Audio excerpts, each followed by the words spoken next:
ایمان سے رنج و غم اور فکریں ختم ہوتی ہیں، وہ اہل ایمان کی آنکھوں کی ٹھنڈک ہے اور عبادت گزاروں کی تسلی۔ جو گزرا سو گزرا، گیا وقت پھر ہاتھ نہیں آتا، لہذا جو گزر گیا اس کے بارے میں مت سوچو۔ قضائے مبرم پر راضی رہو، جو روزی قسمت میں ہے اس پر شکر کرو۔ ہر چیز تقدیر پر مبنی ہے، اس لیے ملال نہ کرو۔ اللہ کے ذکر سے دلوں کو اطمینان ملتا ہے، گناہوں کا بوجھ کم ہوتا ہے، علام الغیوب خوش ہوتا ہے اور پریشانیاں دور ہوتی ہیں۔ کسی کے شکریہ کا انتظار نہ کرو، بس اللہ الصمد کا ثواب کافی ہے۔ منکروں کے انکار اور حاسدوں کے حسد سے آپ کو کوئی نقصان نہ ہوگا۔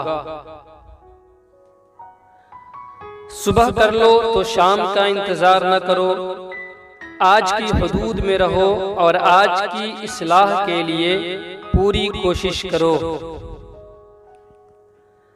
مستقبل کو آنے دو، کل کی فکر میں نہ پڑو، آج ٹھیک ہوا تو کل بھی ٹھیک ہوگا۔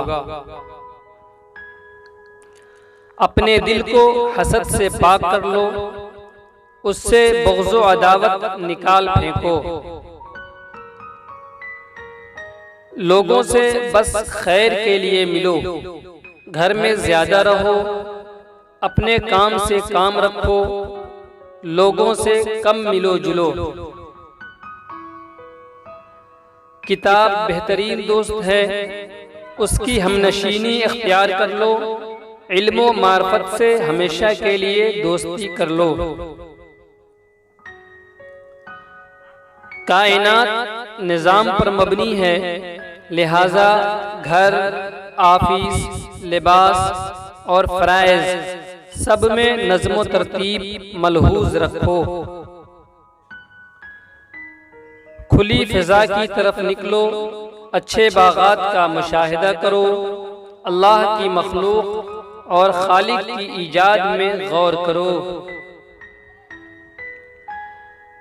پیدل چلو، ورزش کرو، کسل مندی اور گمنامی، نکمے پن اور بیکاری کو دور کرو۔ تاریخ کا مطالعہ کرو، اس کے عجائب و غرائب پر غور کرو، اس کے قصوں اور کہانیوں سے لطف اندوز ہو۔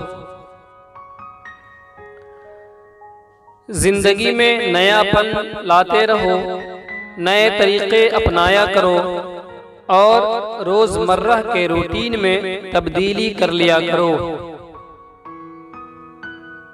بیدار کن چیزیں، چائے، قہوہ وغیرہ زیادہ نہ لو، سگریٹ نوشی اور گٹکا وغیرہ سے پرہیز کرو۔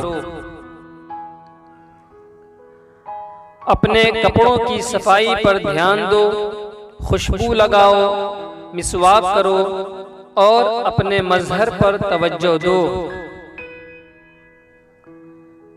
حزن و ملال، مایوسی اور حسرت پیدا کرنے والی کتابیں نہ پڑھو۔